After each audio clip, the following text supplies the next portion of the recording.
Hello and Mengalaba, welcome to Myanmar Today. I am Henry Zin with the latest news and reports from around Myanmar. Agajor prepared a report on Myanmar-China signing to recognize engineers' qualification mutually. David Tanner got a report on capacity building workshop for women in YCDC. Williamson got a story on current status of Kalay-Falam-Hakha highway upgrade. MI Radio joined the Wonder Festival last week and a report on that is coming as well. Well, before we get to the reports, why don't we have a look at some local news? The Myanmar delegation, led by Daw Aung San Suu Kyi, State Councillor of the Republic of the Union of Myanmar, arrived back in Naypyidaw on Tuesday after attending the 35th ASEAN Summit and related summits held in Bangkok, Thailand from 2nd to the 4th of November. At the 35th ASEAN Summit, the ASEAN leaders discussed and exchanged views on matters of advancing partnership for sustainability, ASEAN's external relations and future direction, as well as regional and international issues, including the issues of the South China Sea and Korea Peninsula. On the issue of Rakhine, the ASEAN chair stressed that ASEAN needs to continue its support to Myanmar in addressing the complex issue. He added that the role of ASEAN should be enhanced through the work of the Secretary-General of ASEAN by cooperating with friends with whom Myanmar is comfortable with in working on specific areas such as capacity building and sustainable development projects beneficial to local communities so as to create a conducive environment for the repatriation. He also expressed his support to the proposal to establish ad hoc support team of the ASEAN Secretariat to support the Secretary-General of ASEAN in implementing the recommendations of the preliminary needs assessment. Vice President U Mien Sui stressed the need to focus on environmental conservation for socio-economic development of the country, to take measures for reducing climate change and to conserve coastal areas with abundant natural resources. The Vice President emphasized the ways with least impacts on green economy covering maritime transport, offshore and inland fishing, offshore oil and natural gas exploration. He added Myanmar is focusing on environmental conservation works in line with the Myanmar Sustainable Development Plan 2018 to 2030 that includes 3 pillars and 5 goals. Myanmar signed the Paris Agreement, which was a convention on climate change, to establish 30% of the country as forest area and 10% as protected areas for environmental conservation. In his conclusion, the Vice President called for discussions on the implementation of meeting resolutions, challenges, and future plans. The second meeting of Anti-Money Laundering Central Board in 2019 was held at the Ministry of Home Affairs in Naypyidaw on Tuesday. Union Minister for Home Affairs, Lieutenant General Cho Sui, as the chairman of AMLCB, delivered an opening remark at the meeting. Its Joint Secretary Police Brigadier General Jo Win Thain, as the head of Anti-Financial Crime Division, discussed the accomplishment on decisions in the first meeting of AMLCB investigations into crimes related with the anti-money laundering law and property confiscation in 2019, list of priority in practicing technical standards and immediate results at relevant departments and plans for fighting against money laundering and preventing criminals and terrorists from raising and moving funds in line with the standards of Financial Action Task Force. That's all with the local news, and we're moving on to our first report. Republic of the Union of Myanmar and the People's Republic of China signed cooperation arrangement on mutual recognition of qualified engineers on Monday at the Myanmar Engineering Council's function hall. The agreement aims to recognize the qualified engineers of both countries and endorse their qualifications at workplace. Akajo will tell us more on the agreement signed and the benefits it will bring to engineers of both countries. Myanmar Engineering Council (MEC) told media that many foreign engineers working in the country do not have license or certificate. Republic of the Union of Myanmar and People's Republic of China signed cooperation arrangement on mutual recognition of qualified engineers on Monday at the Council's function hall. The agreement aims to recognize the qualified engineers of both countries and endorse their qualifications at workplace. U Kim Mountain, spokesperson of MEC, said, There are many foreign engineers who are working in Myanmar and they do not have license from Myanmar Engineering Council. The engineers are mostly from China and Japan. There are hundreds of them working here, but only a few attain license from the council. We do not allow the foreign engineers to work without engineering license. There are rules and regulations they need to follow if they want to work in Myanmar. They have to register at Myanmar Engineering Council. We have been working under these regulations, which have been signed in ASEAN region for years. China and Japan are not included in ASEAN, but the investment they put into Myanmar business and construction is higher. They are working without license for now, so we want them to work systematically. In signing with China, the Chinese engineers have to register in Myanmar Engineering Council for the first step. Then we will analyze their registration, and they have to collaborate with one of our Myanmar engineers. For this agreement, Chinese engineer can come to work in Myanmar and vice versa. Especially this will be of help for engineers working along the border of China and Myanmar. And we will scrutinize whether the engineers from both countries have license as mentioned above. It's especially Japanese, Chinese and Thai engineers in Myanmar working without license. In the past, as we did not have license, we engineers are not recognized in the same role in ASEAN. In terms of those engineer skills, they are measured by the Washington Accord. Engineer has to go through 12 years of school and 4 years in university. And if we change the education system for engineers, so the system where the countries cooperate will get easier.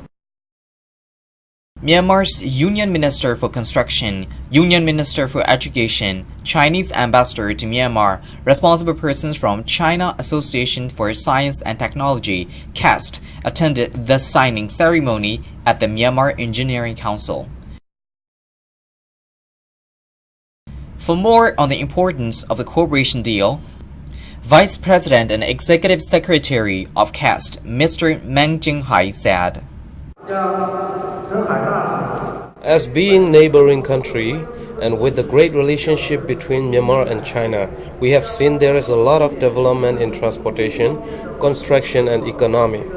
There are a lot of engineers in China, and we China Association of Science and Technology also upgrade the curriculum of China Engineering College in line with the standard of Washington Accord.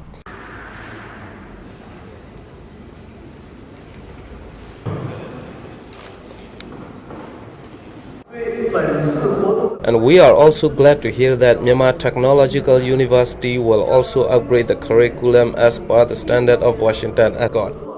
We also want to help out with not only in technology but also in training. In this agreement, we also want to help out in registration and license. The 2030 Agenda for Sustainable Development and its 17 Sustainable Development Goals, adopted by the United Nations General Assembly 70/1 in September 2015, takes an integrated approach to future development, combining progress in economic prosperity, social inclusion, and environmental sustainability. Engineers and engineering are critical for achieving the UN Sustainable Development Goals. Engineers are needed in both developed and developing countries to develop and implement technologies and systems that will progress every one of the Sustainable Development Goals. The engineering institutions of the world recognize that there is shortage of engineers with the requisite skills to address the challenges of sustainable development. This is Agajo reporting for Myanmar International Radio. That's a report on Myanmar-China signing to recognize engineers' qualification mutually. Stay with us, we have another report coming up, and then we'll check on the stocks and currency exchange rates. A 3-day workshop of capacity building and networking for women in YCDC towards more responsive and participatory local government took place at the Central Hotel from 2nd to the 4th of November. The workshop has been organized in collaboration with STEP, or otherwise known as Democracy Reporting International New Myanmar Foundation, supported and funded by European Union. David Tanner will tell us more. Capacity building or capacity development is the process by which individuals to organizations obtain, improve, and retain the skills, knowledge, tools, equipment, and other resources needed to do their jobs competently. It allows individuals and organizations to perform a greater capacity. With that said, I've interviewed the detail of 3 days workshop regarding the capacity building and networking for women in YCDC to Mya Nandatin, who is the Executive Director of New Myanmar Foundation. Today's workshop is mainly aimed for the elected women committee member from the Yangon City Development Committee. The objective of the workshop is to have the capacity building and networking for the women committee member, and then we can move forward to our responsive local governance. This workshop is really important for the Yangon City because the committee member, especially the municipal committee member, they are mainly related with the people. So it is like our daily life, like because solid waste and some other issue, lots of issue regarding the municipal. So that's why we want our representative to be very like smart and responsive and listening, and we want them to be transparent and accountable manner. So what we need, they should solve. So that's why they should have a strong capacity building to do the municipal work. As it is the 3 days workshop, what kind of sections and subjects has been divided to deliver to the women in YCDC? So we have 3 days. So that's why in the first day, we introduce the international standard and the local standard. What are the law? And in the first day, we share them the legal framework of the YCDC law and also what are the rules and regulations. So in the second day, we share them about the communication, how to do communication with the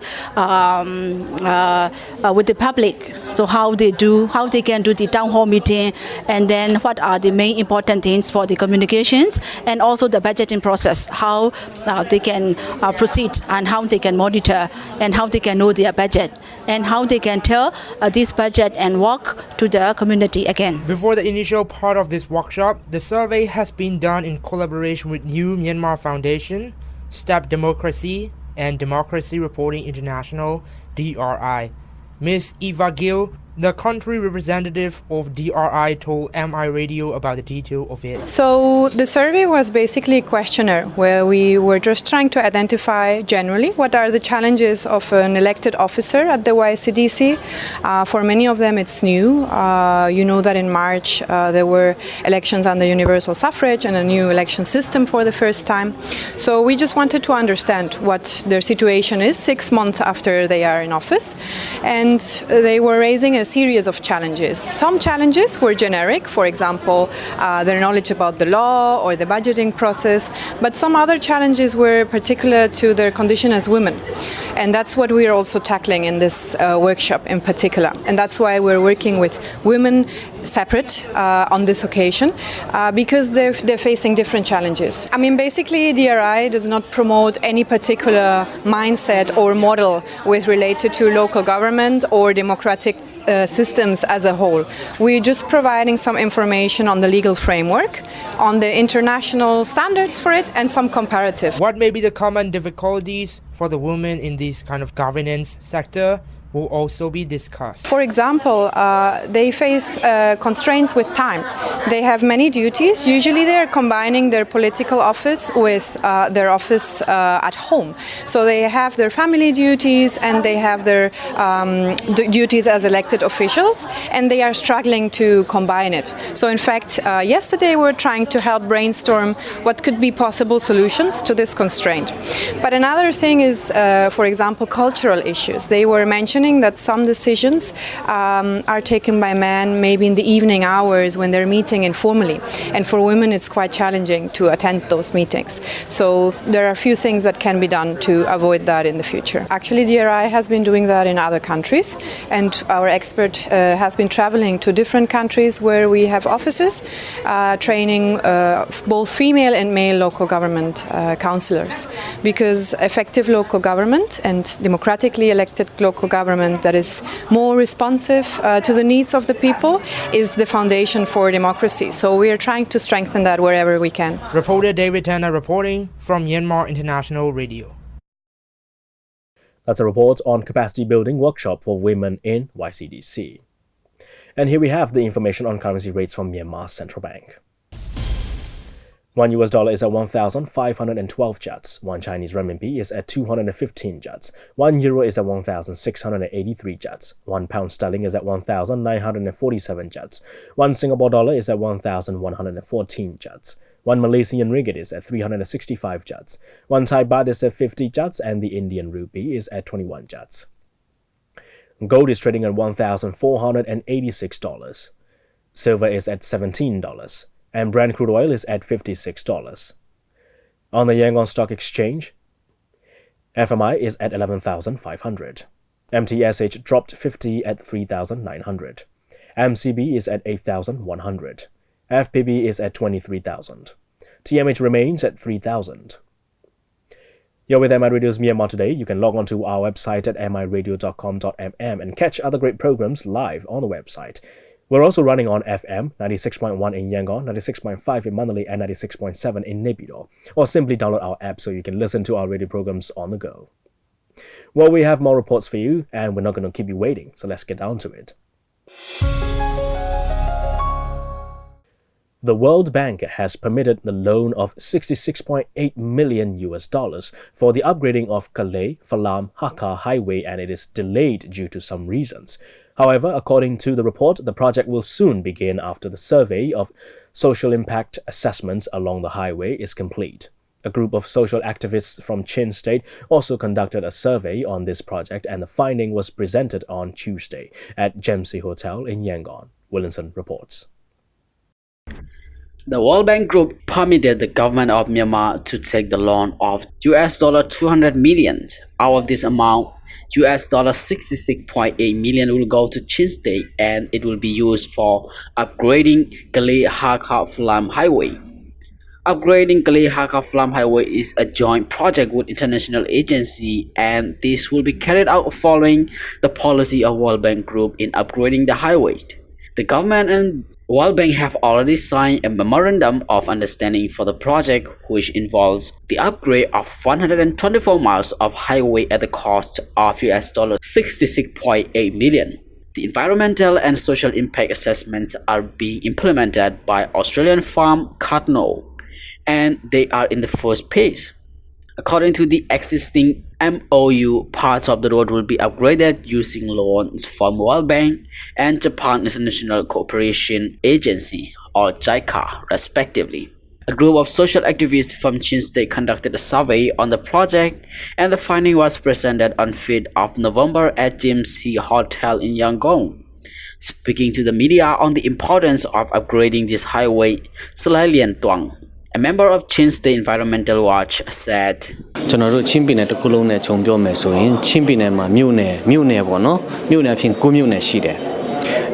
are 9 townships in Chin State. 6 out of these 9 townships use this highway, which also means this highway is essential transportation mean, covering 60% of the transportation of the whole state. At the same time, this highway is one of the important roads connecting to India for trade and other business purposes. Due to some reasons, the project was halted in the year 2017, and the locals in Chin State were worried, assuming the project was totally halted. But according to the report, World Bank reconsidered upgrading the highway, and it is now in the process of social impact assessments by the Australian company. Speaking on his opinion on when could the project might begin, Salai Lian Tuang also said,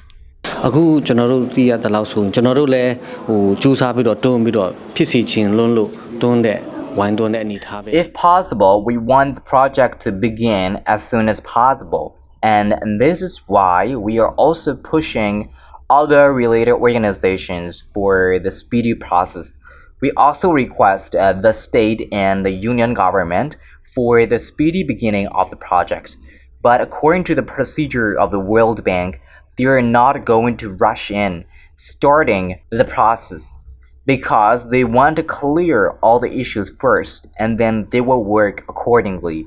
For now, the status is it is still in the process of initial survey for the project to begin for issues such as social assessment, environmental impacts, and other issues. One thing which worries the locals about the upgrading highway is if the social impacts assessment conducted by Cardno is to halt the project due to negative social and environmental impacts which project might bring upon, the local hopes the positive outcome. Speaking on how important social impact assessment which Cardno is conducting now, my Flora Boy named Moy, Director for Community Care for Emergency Response and Rehabilitation, said, The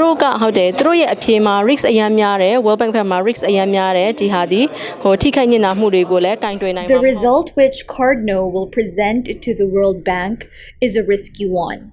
In case if Cardno reports that there will be a lot of negative impacts from this project and it says that the project should be halted, then there is a big chance of sacking the project.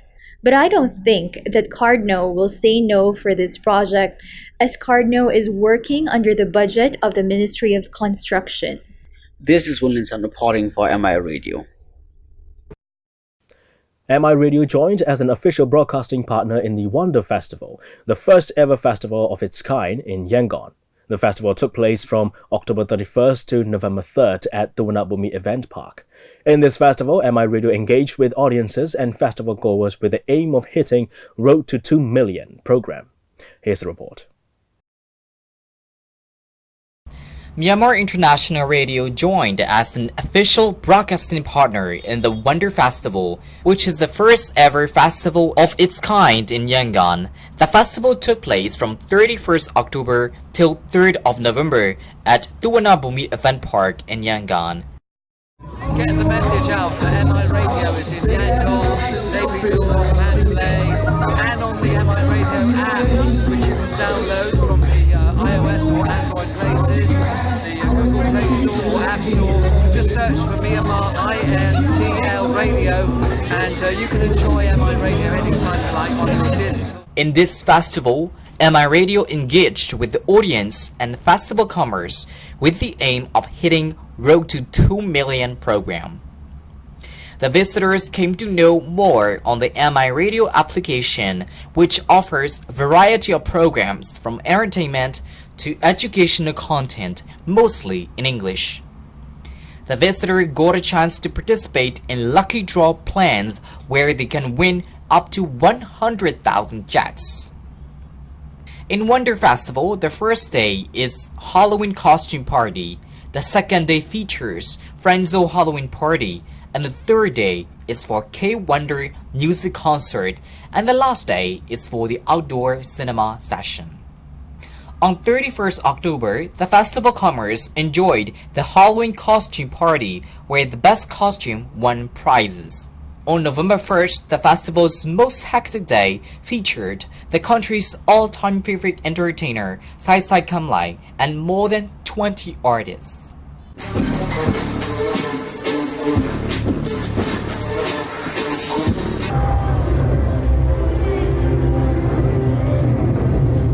Mahan Sudin, a visitor to Wonder Festival, explained how she had participated and how she planned for it.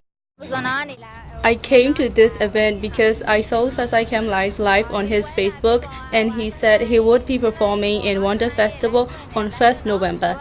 As this event is a Halloween party, so I searched on the internet on how to apply Halloween makeup, and I found it leopard inspiring style, so I tried this one. And also Halloween happens for once in a year, so I feel very excited about this. On 2nd of November, the K-Wonder Music Concert 2019, where Korean rising star Nautilus and K-pop idol group Effect had a meet and greet with the fans as well as performances.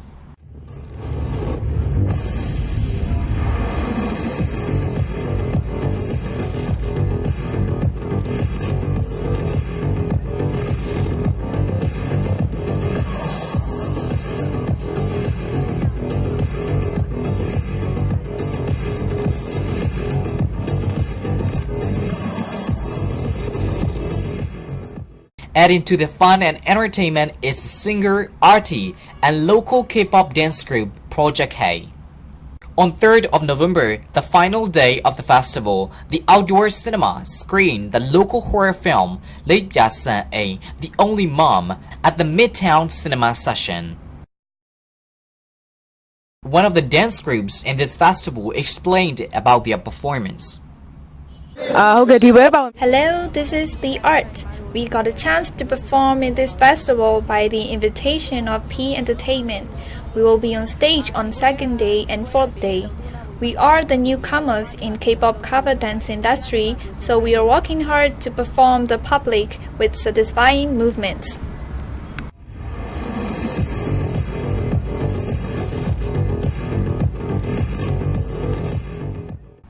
Myanmar International Radio (MI Radio) is the first international radio station which broadcasts on FM with 96.1 MHz in Yangon, 96.5 MHz in Mandalay, and 96.7 in Naypyidaw, and via apps and other digital platforms. It is broadcasting in both Myanmar and English languages, aiming to introduce Myanmar to the world. This is Agajo reporting for Myanmar International Radio. That's all the reports we have for today. We're now going to look into some international news here on Myanmar Today. According to CCTV News on Sunday, the 8K original documentary The City of Magnolia, elaborately produced by the Central Radio and Television Station, was launched at the International Media Port of the headquarters of the Yangtze River Delta. This ultra-high-definition documentary image illustrates Shanghai's distinctive character of openness, innovation, and tolerance. It expresses the urban spirit of Haina Baichuan, pursuing excellence, enlightenment, and atmosphere in an artistic style.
You're with Myanmar Radio's Myanmar Today. Thanks for joining me. Have a good day. Goodbye now.